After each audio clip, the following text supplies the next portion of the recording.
So this is the first chapter of Elizabeth Gaskell's Cranford, which was first published in Charles Dickens's Household Words magazine in 1851. Chapter 1, Our Society. In the first place, Cranford is in possession of the Amazons. All the holders of houses above a certain rent are women. If a married couple come to settle in the town, somehow the gentleman disappears. He is either fairly frightened to death by being the only man in the Cranford evening parties, or he is accounted for by being with his regiment, his ship, or closely engaged in business all the week in the great neighboring commercial town of Drumble, distant only 20 miles on a railroad. In short, whatever does become of the gentlemen, they are not at Cranford.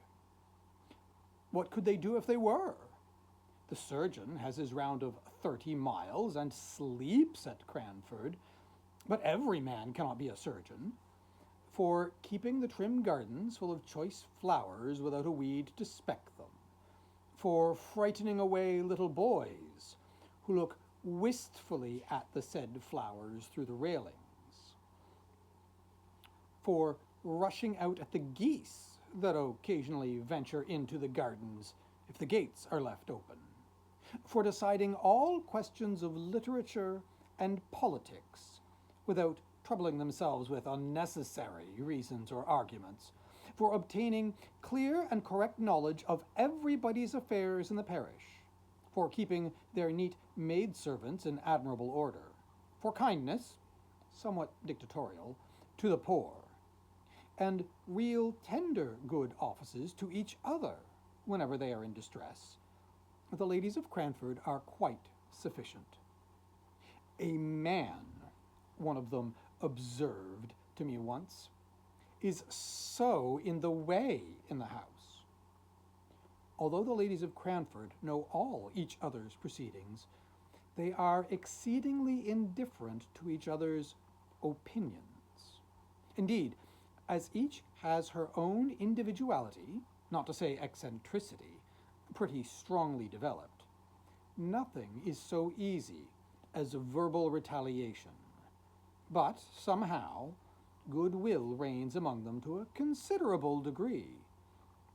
The Cranford ladies have only an occasional little quarrel, spirited out in a few peppery words and angry jerks of the head, just enough to prevent the even tenor of their lives from becoming too flat. Their dress is very independent of fashion. As they observe, what does it signify how we dress here at Cranford, where everybody knows us? And if they go from home, the reason is equally cogent. What does it signify how we dress here, where nobody knows us? The materials of their clothes are, in general, good and plain, and most of them are nearly as scrupulous as Miss Tyler of cleanly memory. But I will answer for it. To the last gigot, the last tight and scanty petticoat in wear in England was seen in Cranford, and seen without a smile. I can testify to a magnificent family red silk umbrella, under which a gentle little spinster, left alone of many brothers and sisters, used to patter to church on rainy days. Have you any red silk umbrellas in London? We had a tradition of the first that had ever been seen in Cranford, and the little boys mobbed it and called it a stick in petticoats. It might have been the very red silk one I have described, held by a strong father over a troop of little ones. The poor little lady, the survivor of all, could scarcely carry it. Then there were rules and regulations for visiting and calls, and they were announced to any young people who may be staying in the town with all the solemnity with which the old Manx laws were read once a year in Tinwold Mount. Our friends have sent to inquire how you are after your journey tonight, my dear. 15 miles in a gentleman's carriage. They will give you some rest tomorrow, but the next day I have no doubt they will call. So be at liberty after 12. From 12 to 3 are our calling hours. And then, after they had called, it is the 3rd day. I dare say your mamma has told you, my dear, never to let more than 3 days elapse between receiving a call and returning it, and also that you are never to stay longer than a quarter of an hour. But am I to look at my watch? How am I to find out when a quarter of an hour has passed? You must keep thinking about the time, my dear, and not allow yourself to forget it in conversation. As everybody had this rule in their minds, whether they received or paid a call, of course no absorbing subject was ever spoken about. We kept ourselves to short sentences of small talk, and were punctual to our time. I imagine that a few of the gentlefolks of Cranford were poor, and had some difficulty in making both ends meet. But they were like the Spartans, and concealed their smart under a smiling face. We none of us spoke of money, because that subject savored of commerce and trade. And though some might be poor, we were all aristocratic. The Cranfordians had that kindly esprit de corps which made them overlook all deficiencies in success when some among them tried to conceal their poverty. When Mrs. Forrester, for instance, gave a party in her baby house of a dwelling, and the little maiden disturbed the ladies in the sofa by a request that she might get the tea tray out from underneath it, everyone took this novel proceeding as the most natural thing in the world, and talked on about household forms and ceremonies, as if we all believed that our hostess had a regular servants' hall, a second table, with housekeeper and steward, instead of the one little charity school maiden whose short, ruddy arms could never have been strong enough to carry the tray upstairs if she had not been assisted in private by her mistress, who now sat in state pretending not to know what cakes were sent up, though she knew, and we knew, and she knew that we knew, and we knew that she knew that we knew, that she had been busy all the morning making tea bread and sponge cakes. There were 1 or 2 consequences arising from this general but unacknowledged poverty, and this very much acknowledged gentility, which were not amiss, and which might be introduced into many circles of society to their great improvement. For instance, the inhabitants of Cranford kept early hours, and clattered home in their pattens under the guidance of a lantern-bearer about 9 o'clock at night, and the whole town was abed and asleep by 10:30. Moreover, it was considered vulgar, a tremendous word at Cranford, to give anything expensive in the way of eatable or drinkable at the evening entertainments. Wafer bread and butter, and sponge biscuits were all that the Honourable Mrs. Jameson gave, and she was sister-in-law to the late Earl of Glenmire, although she did practice such elegant economy. Elegant economy. How naturally one falls back into the phraseology of Cranford. There, economy was always elegant, and money spending always vulgar and ostentatious. A sort of sour grapeism, which made us very peaceful and satisfied. I never shall forget the dismay felt when a certain Captain Brown came to live at Cranford, and openly spoke about his being poor. Not in a whisper to an intimate friend, the doors and windows being previously closed, but in the public street, in a loud military voice, alleging his poverty as a reason for not taking a particular house. The ladies of Cranford were already rather moaning over the invasion of their territories by a man and a gentleman. He was a half-pay captain, and had obtained some situation on a neighboring railroad which had been vehemently petitioned against by the little town, and if, in addition to his masculine gender and his connection with the obnoxious railroad, he was so brazen as to talk of being poor, well, why, then, indeed, he must be sent to Coventry. Death was as true and as common as poverty, and yet people never spoke about that loud out in the streets. It was a word not to be mentioned to ears polite.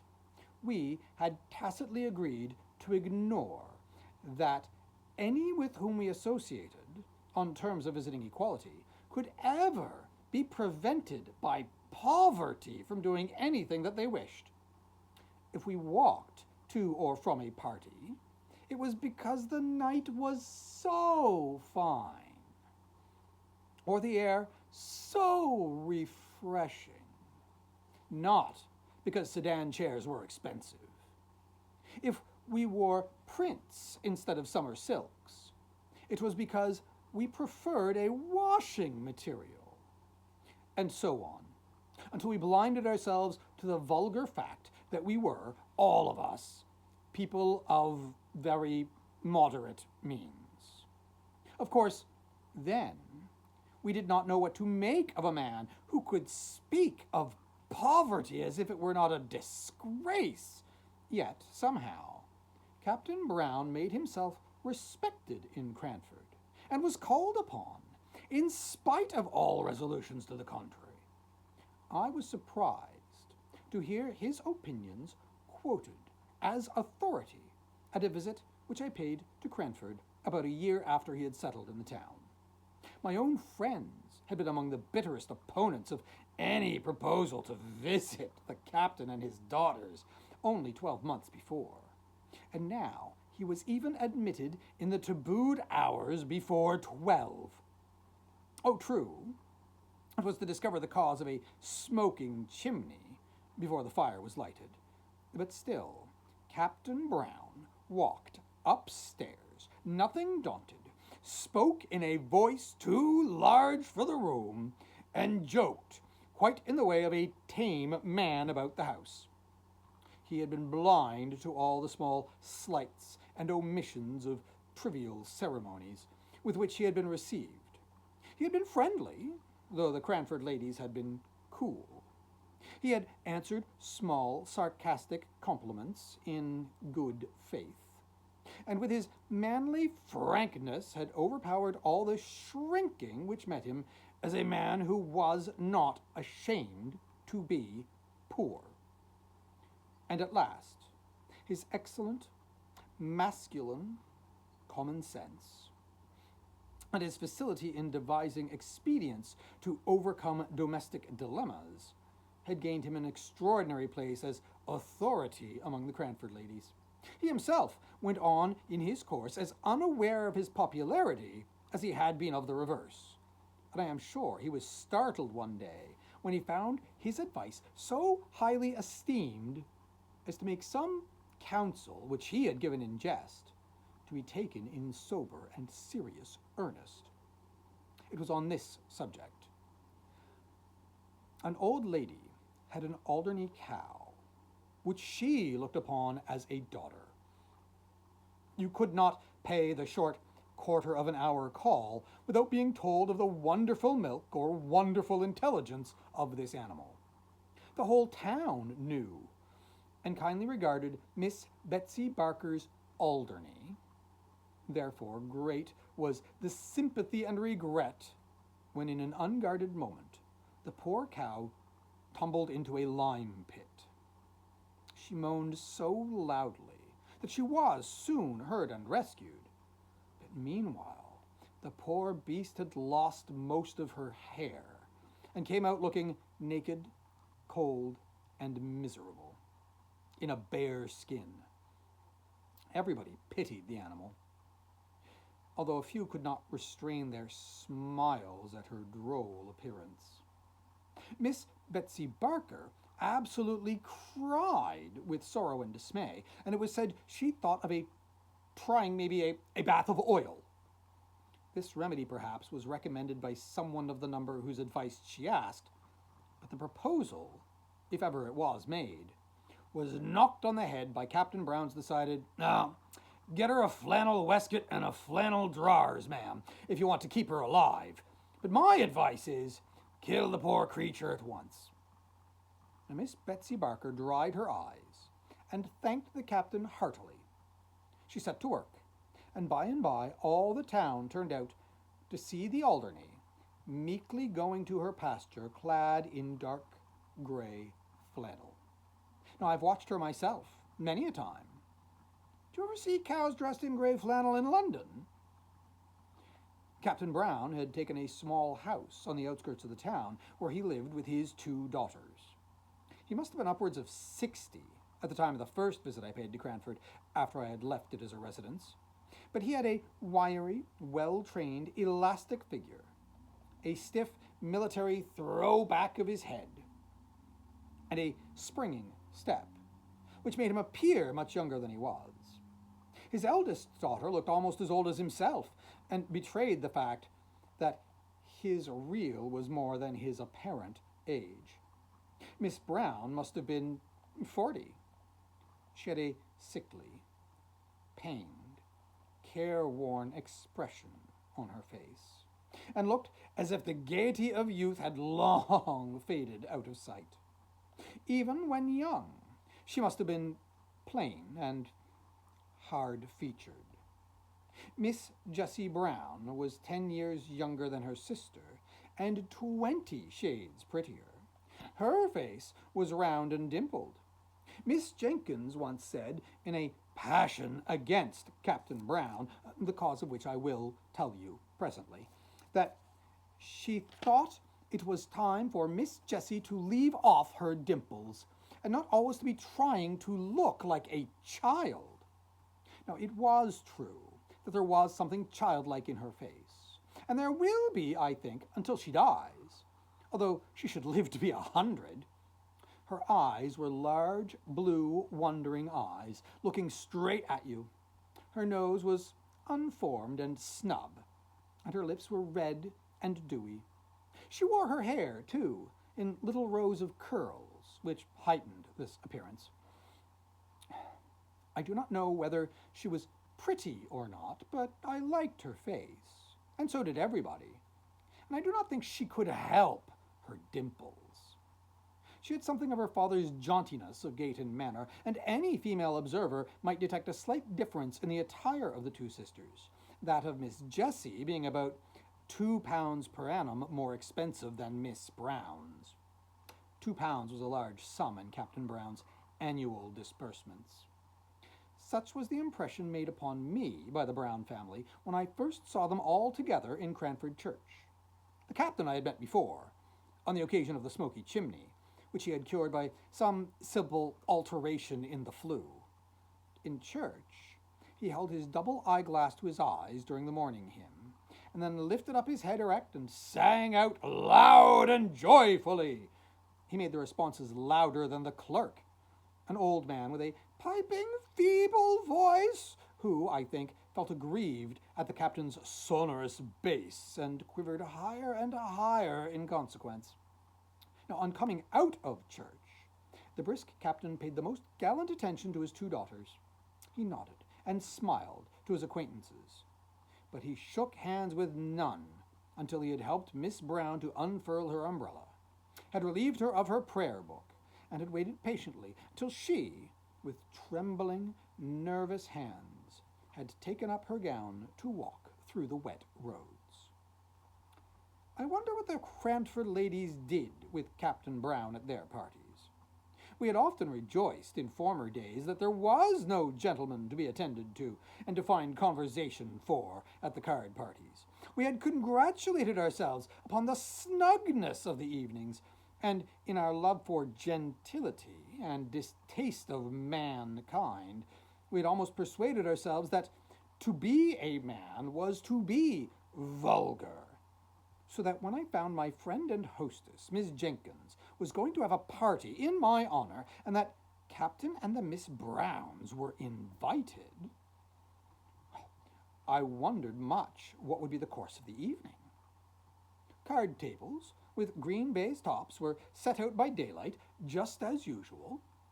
It was the third week in November, so the evenings closed in about 4. Candles and clean packs of cards were arranged on each table, and the fire was made up. The neat maid-servant had received her last directions, and there we stood, dressed in our best, each with a candle lighter in our hands, ready to dart at the candles as soon as the first knock came. Parties in Cranford were solemn festivities, making the ladies feel gravely elated as they sat together in their best dresses. As soon as 3 had arrived, we sat down to preference, I being the unlucky 4th. The next 4 comers were put down immediately to another table, and presently the tea trays, which I had seen set out in the storeroom as I passed in the morning, were placed each on the middle of a card table. The china was delicate eggshell. The old-fashioned silver glittered with polishing, but the eatables were of the slightest description. While the trays were yet on the tables, Captain and the Miss Browns came in, and I could see that, somehow or other, the Captain was a favourite with all the ladies present. Ruffled brows were smoothed, sharp voices lowered at his approach. Miss Brown looked ill and depressed, almost to gloom. Miss Jessie smiled as usual, and seemed nearly as popular as her father. He immediately and quietly assumed a man's place in the room, attended to everyone's wants, lessened the pretty maid-servant's labor by waiting on empty cups and bread-and-butterless ladies, and yet did it all in so easy and dignified a manner, and so much as if it were a matter of course for the strong to attend the weak, that he was a true man throughout. He played for 3 points with just as grave an interest as if they had been pounds, and yet, in all his attention to strangers, he had an eye on his suffering daughter. For suffering, I was sure she was, though to many eyes she might only appear to be irritable. Miss Jessie could not play cards, but she talked to the sitters out, who, before her coming, had been rather inclined to be cross. And she sang, too, to an old cracked piano, which I think had been a spinet in its youth. Miss Jessie sang Jock of Hazeldean, and a little out of tune, but we were none of us musical, though Miss Jenkins beat time, out of time, by way of appearing to be so. It was very good of Miss Jenkins to do this, for I had seen that a little before she had been a good deal annoyed by Miss Jessie Brown's unguarded admission, apropos of Shetland wool, that she had an uncle, her mother's brother, who was a shopkeeper in Edinburgh. Miss Jenkins tried to drown this confession by a terrible cough, for the Honourable Miss Jameson was sitting at a card table nearest Miss Jessie, and what would she say or think if she found out she was in the same room with a shopkeeper's niece? But Miss Jessie Brown, who had no tact, as we all agreed the next morning, would repeat the information, and assure Miss Pole she could easily get her the identical Shetland wool required through my uncle, who has the best assortment of Shetland goods of anyone in Edinburgh. It was to take the taste of this out of our mouths, and the sound of this out of our ears, that Miss Jenkins proposed music. And so I say again, it was very good of her to beat time to the song. When the trays reappeared with biscuits and wine, punctually at 9:15, there was conversation, comparing of cards, and talking over tricks. But by and by, Captain Brown sported a bit of literature. "Have you seen any numbers of the Pickwick papers?" said he. They were then publishing in parts. "Capital thing!"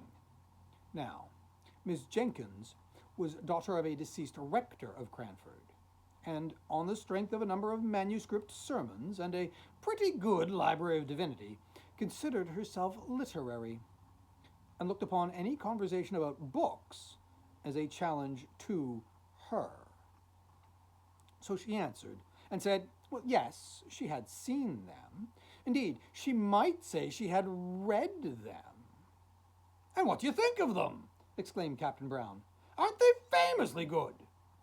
So urged, Miss Jenkins could not but speak. "I must say I don't think they are by any means equal to Dr. Johnson. Still, perhaps the author is young. Let him persevere, and who knows what he may become if he will take the great doctor for his model." This was evidently too much for Captain Brown to take placidly, and I saw the words on the tip of his tongue before Miss Jenkins had finished her sentence. "It is quite a different sort of thing, my dear madam," he began. "Oh, I am quite aware of that," returned she, "and I make allowances, Captain Brown." "Well, just allow me to read you a scene out of this month's number," pleaded he. "I had it only this morning, and I don't think the company can have read it yet." "As you please," said she, settling herself with an air of resignation. And he read the account of the soirée which Sam Weller gave at Bath, and some of us laughed heartily. I did not dare, because I was staying in the house. Miss Jenkins sat in patient gravity, and when it was ended, she turned to me and said with mild dignity, "Fetch me Rasselas, my dear, out of the book-room." When I had brought to her, she turned to Captain Brown. "Now, allow me to read you a scene, and then the present company can judge between your favorite, Mr. Boz, and Dr. Johnson." And she read one of the conversations between Rasselas and Imlac in a high-pitched and majestic voice, and when she had ended, she said, "I imagine I am now justified in my preference of Dr. Johnson as a writer of fiction." The captain screwed his lips up and drummed on the table, but he did not speak.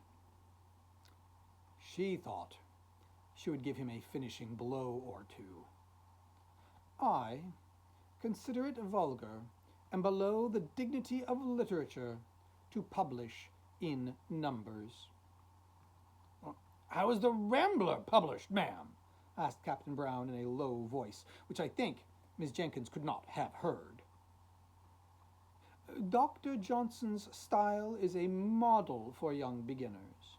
My father recommended it to me when I began to write letters. I have formed my own style upon it. I recommend it to your favorite."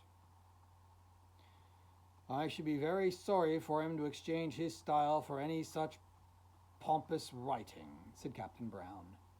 Now, Miss Jenkins felt this as a personal affront, in a way of which the captain had not dreamed. Epistolary writing she and her friends considered as her forte. Many a copy of many a letter have I seen written and corrected on the slate before she seized the half hour just previous to post time to assure her friends of this or that. And Dr. Johnson was, as she said, her model in these compositions. She drew herself up with dignity, and only replied to Captain Brown's last remark by saying, with marked emphasis on every syllable, "I prefer Dr. Johnson to Mr. Boz." Now, it is said, I won't vouch for the fact, that Captain Brown was heard to say sotto voce, "Damn Dr. Johnson." And if he did, he was penitent afterwards, as he showed by going to stand near Miss Jenkins' armchair and endeavoring to beguile her into conversation on some more pleasing subject. But she was inexorable. The next day she made the remark I have mentioned about Miss Jessie's dimples. That ends the first chapter of Cranford by Elizabeth Gaskell.